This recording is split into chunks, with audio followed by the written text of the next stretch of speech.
Hi everyone, welcome to Graduate Thesis Talk Series. This is the last talk in Graduate Thesis Talk Series, Fall 2025 at Woodbury University. My name is Arash Soleimani. I'm Professor and Chair of Graduate Studies.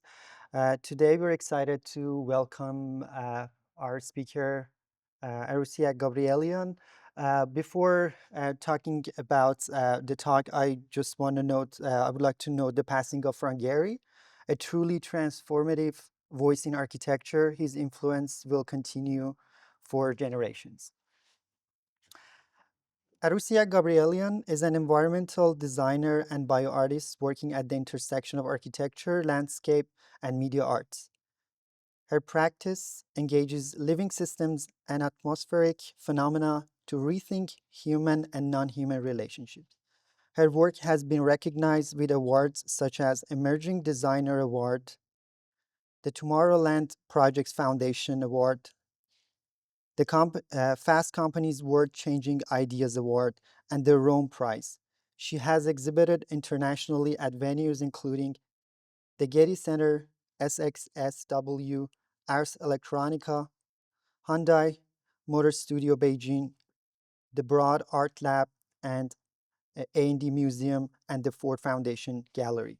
Aroussiak is Assistant Professor of Landscape Architecture and Urbanism at the School of Architecture at the University of Southern California, where she teaches design across ecologic and biologic scales. She's an affiliate faculty of Media Arts Practice at the School of Cinematic Arts and founding director of Landscape Futures Lab, which is focused on expanding the climate imaginary. Outside of academia, Aroussiak is a member of NEWINC, the Arts and Technology Incubator of the New Museum in New York City, a trained futurist with the Association of Professional Futurists and founding design principal of Foreground Design Agency, a critical design practice based in LA that aims to dismantle such structures of power and privilege that render specific humans, species, and matter silent.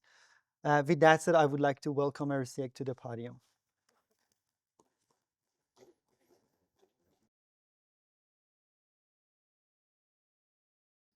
Thank you so much, Arash, for the introduction and the invitation to share my work. And hello, everyone. It's great to be here. I have come to think of my work not as a collection of discrete projects, but as one continuous inquiry, what I call an ecology of practices that feed and metabolize one another. At the center of this ecology is my creative practice, which is a space of ideation, speculation, and making, which I'll focus on in the talk today, from which everything else radiates.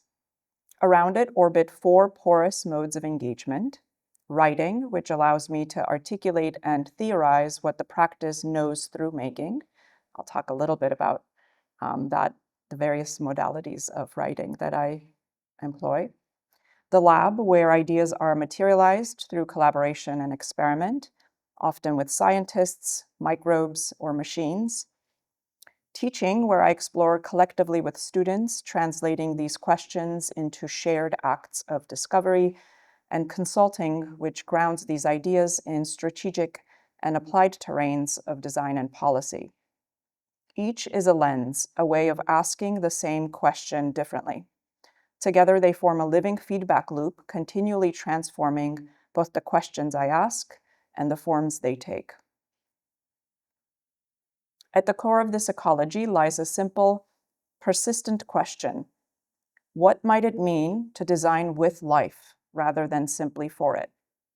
To breathe with fungi, to think with plants, to grieve with soil? How might imagination, data, and matter converge to reimagine the conditions for survival, reciprocity, and coexistence? These questions thread through my background in architecture, landscape architecture, and media arts, disciplines that together shape how I think about form, matter, and mediation. Landscape is the medium in which the diversity of my work finds synthesis, the ground where the biological, ecological, and technological entangle. Through a feminist new materialist lens and arts-based research, I investigate the entanglements of human and more than human life and our shifting relationship to planetary precarity. My work challenges the technoscientific fantasy of mastery, the impulse to fix, to solve, and instead proposes more reciprocal, sensorial, and ethical ways of being in relation. Across its forms, from creative practice and writing to the lab and the classroom, my work seeks to torque our imaginaries to shift how we sense, represent, and inhabit the living world. In my creative practice, I work with living systems, biological organisms, and atmospheric phenomena to explore multi-species entanglements across scales. My work utilizes such biomedia as a means of critically problematizing human exceptionalism. In other words, I interrogate, this video always is sticky, I'm sorry. In other words, well, let's see, I'll give it one more try. Well, it's supposed to sprout. I don't know why I get stuck. In other words, I interrogate how humans' relationship with the more than human world might be transformed by working collaboratively with living organisms to create new relational possibilities for the future. The agency of biomedia and landscape matter more generally requires new methods of study or alternative modes of research and practice. I therefore study, use, and produce knowledge with and through expanded media, including living media, to probe this new ontological and political conjecture in my work. For the past few years, I've designed and developed a variety of projects incorporating biomedia into speculative proposals for how we might live in stronger and mutually beneficial interdependence with the rest of the biophysical world. Across installations, performances, and design prototypes, this speculative ethos allows the work to stage futures that are felt rather than forecast, futures grounded in reciprocity, ecological attunement, and the slow collective labor of reimagining what it means to live and die well together on this planet. For the purposes of time, I'll share only a few pieces with you, all focus on built work and or live performances. Botanic Attunement was a project commissioned first in 2021 by Oxy Arts under the title of Biologics at the time for an exhibit titled Encoding Futures, Critical Imaginaries for AI, curated by Mashinka Firuns Hakopian and Meldia Yesayan, which later traveled to the Ford Foundation Gallery in New York City, which is the edition you'll be seeing now. The show focused on the encoded biases of AI systems and the ways they magnify existing structural inequalities, and it invited a vast range of artists, researchers, and creators to imagine what feminist AI, Black AI, Indigenous AI, queer and trans AI might look like. I was invited to integrate questions around ecology into the show, and I wanted to critique the sources of knowledge that current AI platforms are built on, which are the same knowledge systems that have coded and shaped the Western perspective on the rest of the biophysical world. So in this context, Botanic Attunement seeded alternative knowledge systems within the pages of books related to Western philosophy, science, and systems of thinking derived from the European Enlightenment to attune the visitor instead to the collective intelligence of plant matter. The books were seeded with symbiotic species of plants which grew directly from the pages hydroponically. What can plant intelligence teach us about more interconnected and relational ways of being? Can we counter the reductiveness of Western science and its contribution to plant blindness, particularly the inability to see the agency of plants as intelligent, living, and sociable beings? These were some of the questions I wanted to pose with this work. While Western anthropocentric perspectives treat nature as other to be extracted and exploited, Botanic Attunement invited interaction through the delivery of nutrient feed, offering visitors a means to participate in collective expressions of care shared within interdependent webs of life. The piece was living and continued to grow and shift over the duration of the exhibit as visitors fed and nourished the plants on display. Through this piece, I was also interested in asking how AI systems might be built differently and how they might function if they centered and were modeled not on human intelligence, but rather on plant intelligence instead. The project, as it was reviewed by Art Review, became, quote, a lively tableau in which plant intelligence and sociality overtake limiting human knowledge paradigms, expanding the exhibition's premise and enlarging the definition of technology, underscoring that the intelligences to which we should closely attend are not only human or artificial. In this next project, Resonant Exchange, another method of attunement is explored. Staged at the Getty Center as part of Earth Day activation, the experience was designed to invite an intimate encounter with a tree as a living and sensing being. Through a multi-channel sound installation, participants were encouraged to engage the tree through multiple modalities: breath, touch, movement, and attention. This was an excerpt, so this was a written piece. Often I write as a form of design that I sometimes perform. This took the form of a guided meditation. So I'll read the little excerpt that you're seeing here. Your body, as that of the tree, is made of the same matter as star, as soil, as river. Every drop of moisture, mineral, microbe is recycled between you and all other living beings on this earth, both familiar and foreign. What would it take to really know this tree, to really know it, to learn its name, to hear its story, to feel its rhythms, to eat its fruit, to live in its skin, to know how it feels for it to heal its scars? And the guided meditation took the participant into each of these categories as a mode of understanding this tree as another being to engage and not just backdrop. So the guided performance moved the participant across scientific, historic, cultural, spiritual, and poetic systems to immerse us within the multi-layered facets of the tree and toward a language and gesture that acknowledged its vitality. As part of the experience, participants received a postcard, both a score of the experience in the spirit of the Fluxus movement and an invitation afterward to name the tree and record what it gave them: a sensation, an emotion, an insight. The hope was that the next time, upon returning to the garden, participants would not just pass by the tree, but would greet it, recognize it as something known, as kin.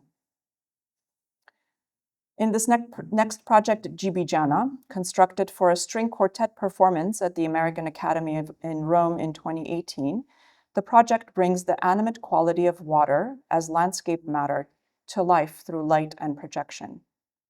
Using high-intensity light, the water's liquid life is made manifest through its reflection and through the movement of bodies of performers. Here I was interested in the interplay between two systems: the muscular act of music making, the way in which each of these instruments in the string quartet forces the body to respond in very specific anatomic ways, and muscle memory, and the muscle memory involved in that, and water as an archive, or what is often called water memory, suggesting that water notes or registers the external influences that have acted upon it. And in collaboration with composer Suzanne Farren, we wanted to also connect this idea to a sound world where the sine wave purity of the vibraphone would sink into the wood and hair of earthen string bodies, where movements of the bow across all 5 players would visually display moments of synchronicities and of aberrations. So in this piece, we're physically connecting sound to water via the bodies of performers through a really analog system due to budgetary issues, where each performer was equipped with this bracelet-looking device that had a wire that would agitate the water as they played their instruments. So each body asserts its own force and leaves an ever-shifting imprint that's reflected back to the audience. And I'll play a clip so you have a sense of what that felt like.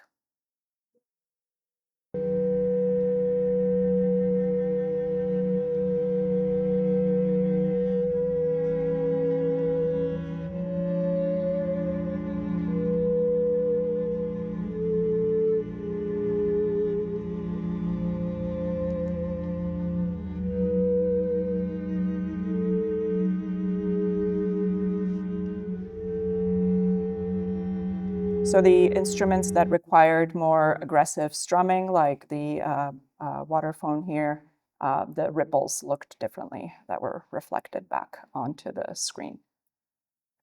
The entry staircase acted as an informal seating for the event, and the performance created an ever-shifting visual and oral audio kind of soundscape.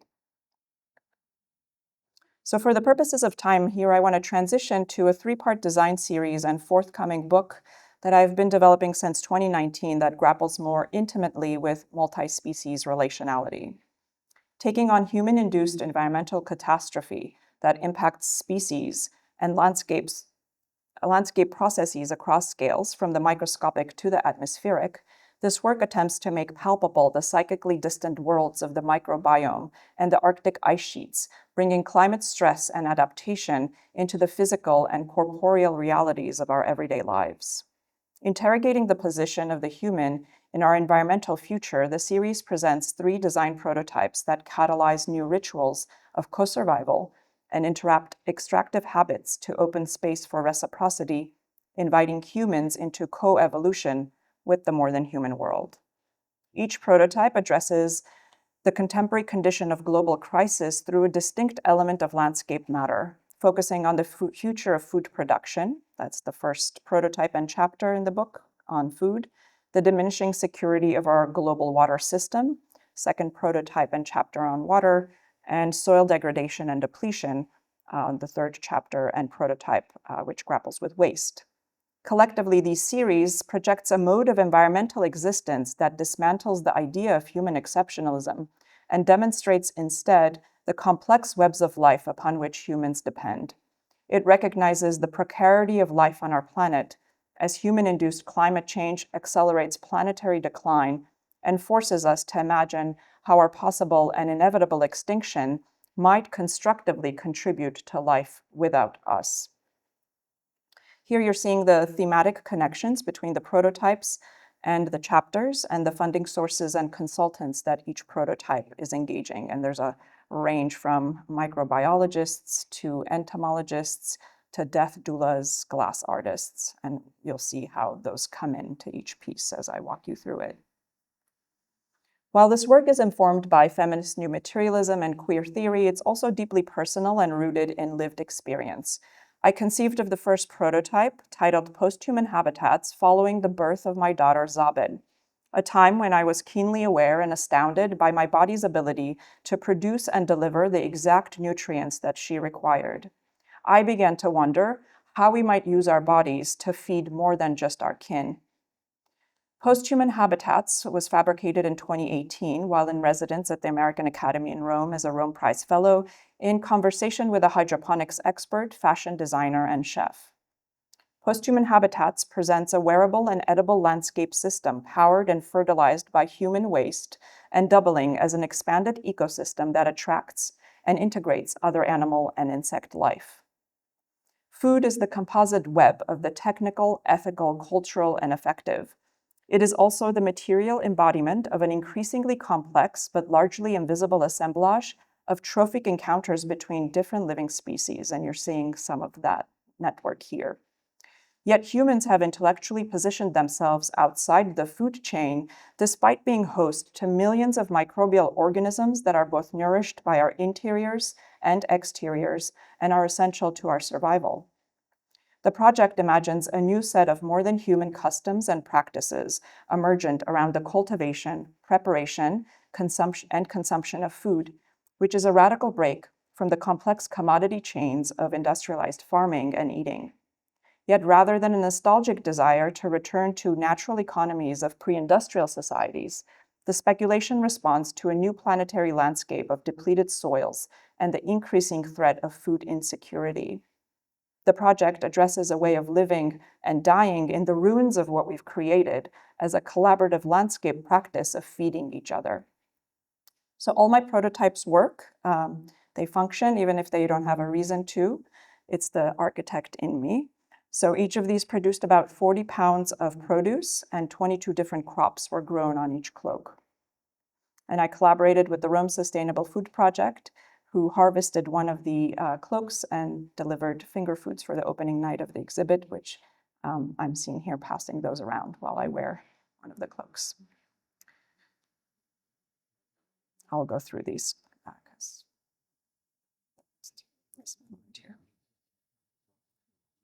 the second prototype in the series, titled Transcorporeal Atmospheres, is the design of water production mechanisms within human fungal networks to address issues around water access and scarcity. Yet rather than a solution-driven narrative, such as those derivative from hydroengineering and global water management regimes, Transcorporeal Atmospheres instead attempts to evoke an ongoing engagement with a water world in flux. So as I'm standing here speaking, you are all inhaling my exhale. Our breath is routinely shared and circulated with others, and each breath that we put out into this world has about 4 to 6.3% water content in it, meaning that if we were to theoretically harvest this liquid, each of our bodies could produce about 1 liter of water per day. So this project creates a communal sphere of vapor, taking the form of an undulating vessel, which encloses an inner moist environment that enables organisms, especially shiitake mushroom, to grow and be sustained by human breath. The fungus, in turn, filters this communal liquid for potable use within a growing hydro community. And the shiitake is unique in the sense it filters impurities from specifically water. And another fascinating thing about this mushroom is that it is common to desert animals and plants that have adapted to low water conditions. It undergoes a process called metabolic water production. So as it's eating away at the strata that it grows on, it generates water in its body that it secretes out of its skin. So here, essentially, you're collaborating with a mushroom to generate water in a near future scenario where our access to water might be limited.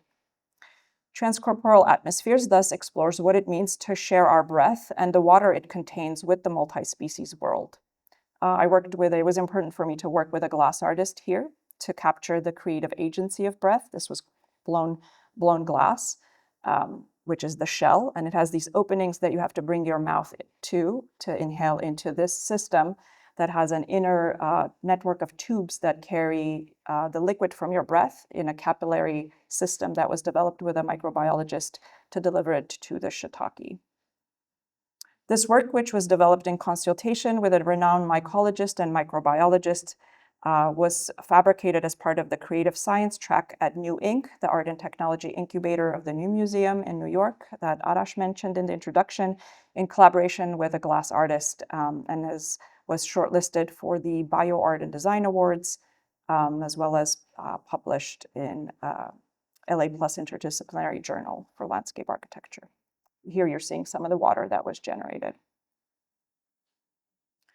So 60 days worth of the liquid breath that was communally generated through this system was additionally exhibited at Pier 17 at the South Street Seaport in New York City in 2023 as part of the Creative Science Showcase for New Inc.'s End of Year Demo Festival. So here I designed and fabricated a scaffolding structure that itself was made with repetitive parts to echo the repetitive nature of breath and the repetitive nature of the behavior that the prototype activates.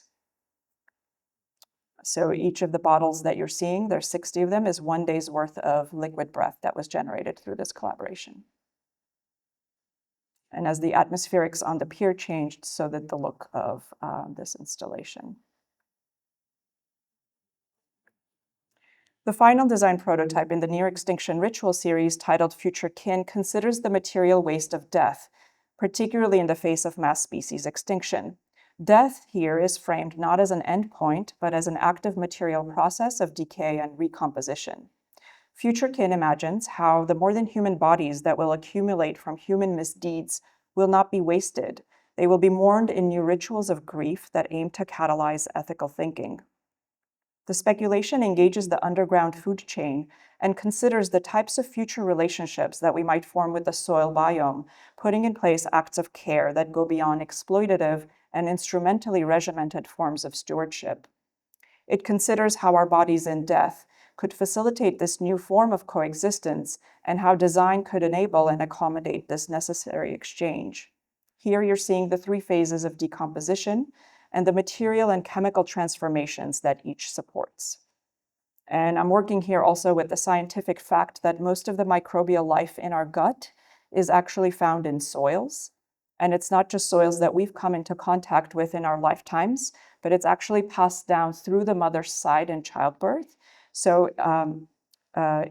it's actually ancestral soils that we carry within us. And this is a potent theme for those of us who have been expunged from our ancestral soils, as my people have, through acts of genocide. And so I'm unpacking this a bit here with this project, but also in some future projects that are currently in progress as well. The piece was recently developed towards an exhibition that took place at the Armory Center for the Arts as part of Getty's Pacific Standard Time Los Angeles exhibition, From the Ground Up, Nurturing Diversity in Hostile Environments, curated by Irene Tatsos and Eber Rodriguez. On display was a cubic foot of soil, the amount a single human body would generate through the process of mortuary composting. A clay vessel alongside was designed to cocoon the dying body and its companion species in the first stage of decomposition. Screens embedded in the soil cataloged gestures of care collected during a workshop held at the Armory earlier in the year, which drew on the inherently therapeutic qualities of clay as a medium to process and express collective grief, mourning, attunement, and healing through embodied and tactile engagement with shared matter, in collaboration with a choreographer and a death doula. Shaping, molding, and transforming clay in both familiar and unfamiliar rhythms, we processed the weight of the current moment, bearing witness to collective atrocities across the globe, from genocide to ecocide. Speakers embedded in the clay cocoon amplified the sounds of decomposition as insects and microbes broke down the organic matter in its warm interior. All three prototypes prioritize the more than human species and systems that have been exploited or rendered mute by the inseparability of advanced capitalism and the colonial project.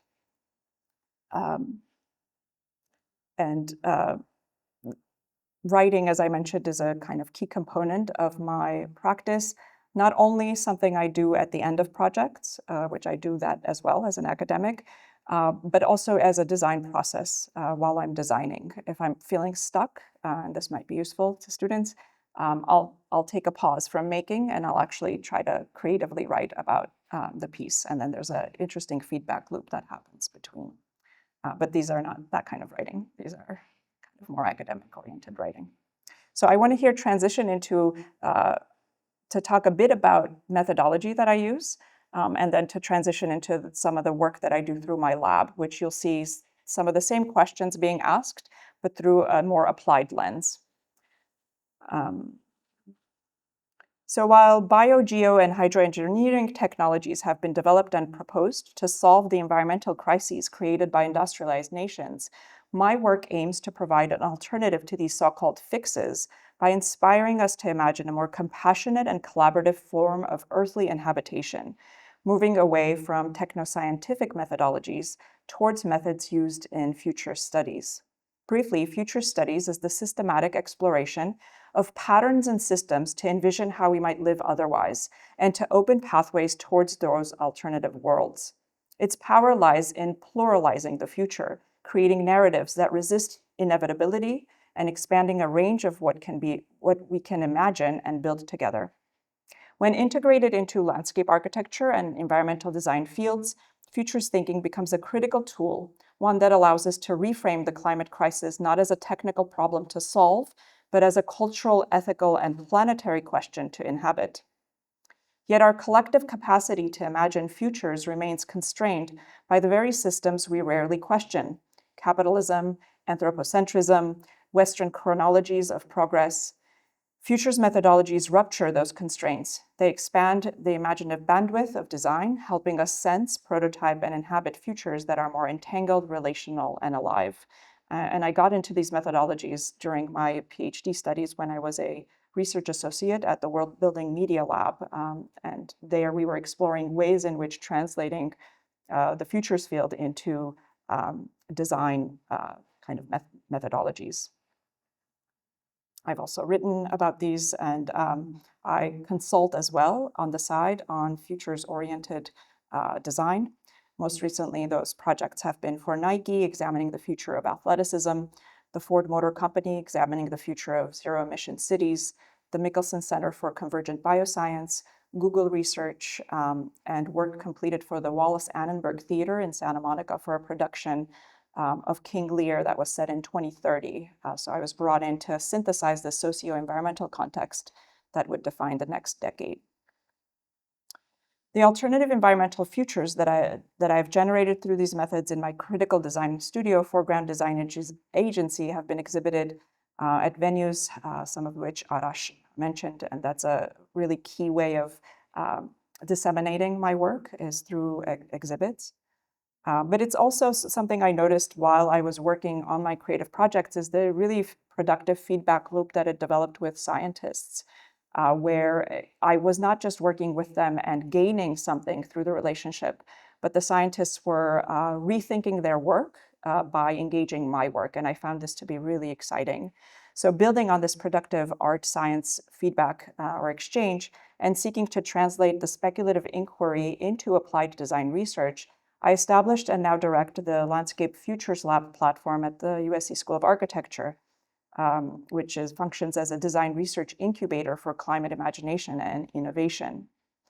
Operating concurrently at two fundamentally different scales, the design of ecological systems at the territorial scale and biological design at the material scale, the work coming out of the Landscape Futures Lab deploys a multi-scalar futures framework, which recognizes environmental, organismal, and human health and well-being as being fundamentally entangled and interdependent. The design research efforts at the lab integrate this triadic scope to arrive at more ethical, regenerative, and vibrant futures.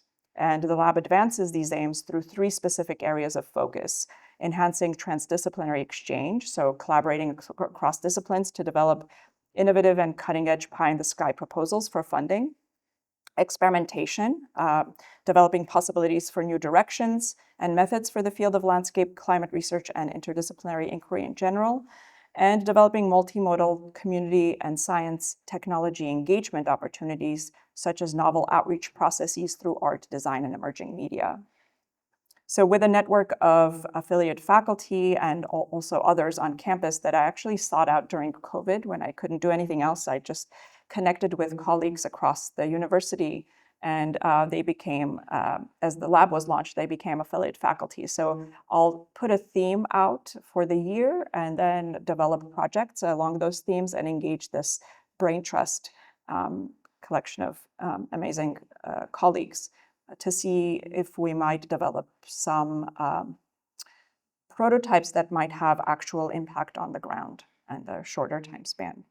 So I'll walk you through quickly some of the projects that the lab engages, just to give you a sense of the scope. So this was a Strategic Directions for Research grant in collaboration with the Biological Sciences at USC. Here we were asking whether we could design prosthetic strata that could optimize kelp growth and what sorts of novel uses and applications we could imagine for kelp-based and algae-based materials. So here we used biomaterials that we developed using oyster shells and other biological matter to create a modular system that would function both in a tank context as well as in the ocean.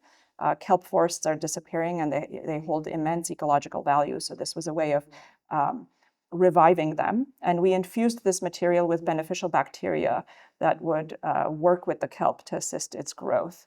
And it's modular, and so it could scale up towards a kind of almost infrastructural scale as well to work with sea level rise and storm surges as well. Another project or grant we executed was focused on microbial landscapes. Oops, did the video play? Well, there's a video there. Here we were working with Keck Medicine and the Children's Hospital, and we were working with a really sensitive microscope, almost a four-dimensional one that's typically used to scan, tumors. And for the first time, we were using it outside of that application to look at symbiotic relationships at the microscopic scale. And we wanted to see if there were anything we could translate to the ecological scale of how to understand how to organize our ecologies smarter. And this actually yielded a software that we developed or designed. We haven't developed it yet, which is an AI-powered geospatial analytics and design software. So it would synthesize AI and GIS to generate iterative and adaptive climate futures based on various different inputs, be it tree canopy information, air quality, and so forth. And we're in collaboration with and consultation with the computer sciences and the spatial sciences to see if we could actually prototype this software.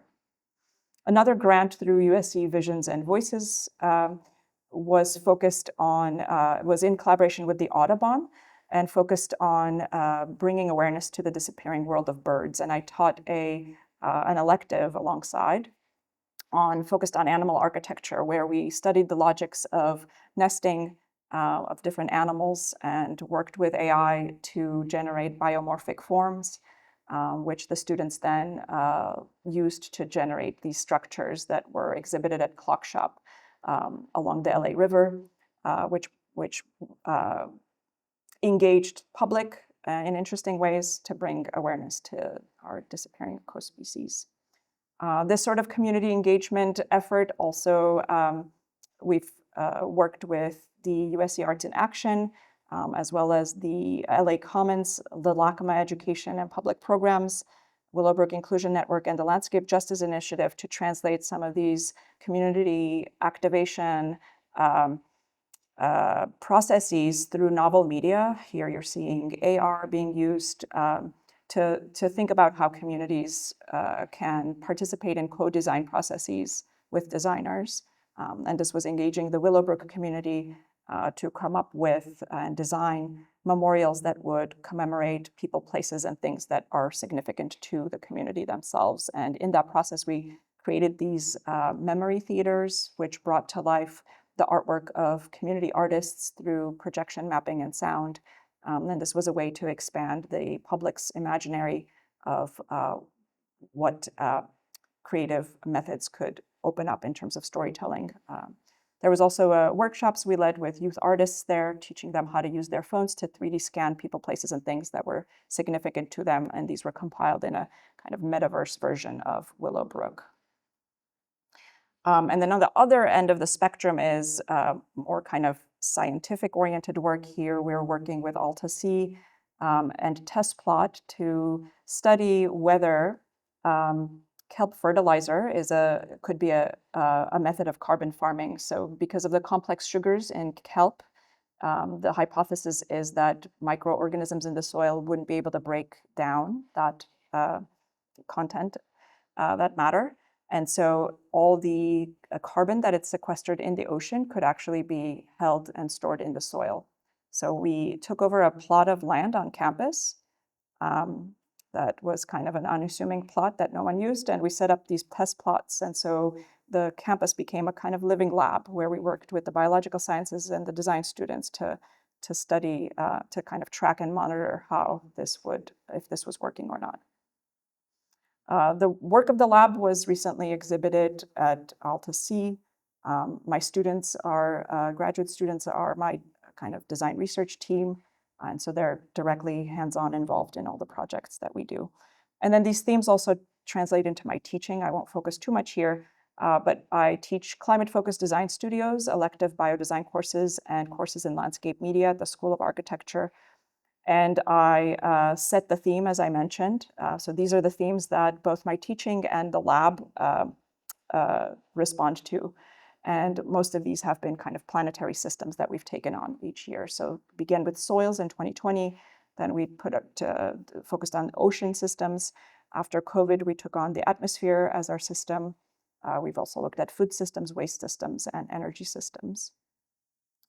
The biodesign is totally other end of the spectrum in terms of scale. So if the climate-focused studios are engaging the planetary scale, biodesign is engaging the material scale and even the microscopic, as you saw. And the media courses try to expand the tools that students use to describe the dynamic nature of landscape as something that is alive, constantly changing, and experienced in motion.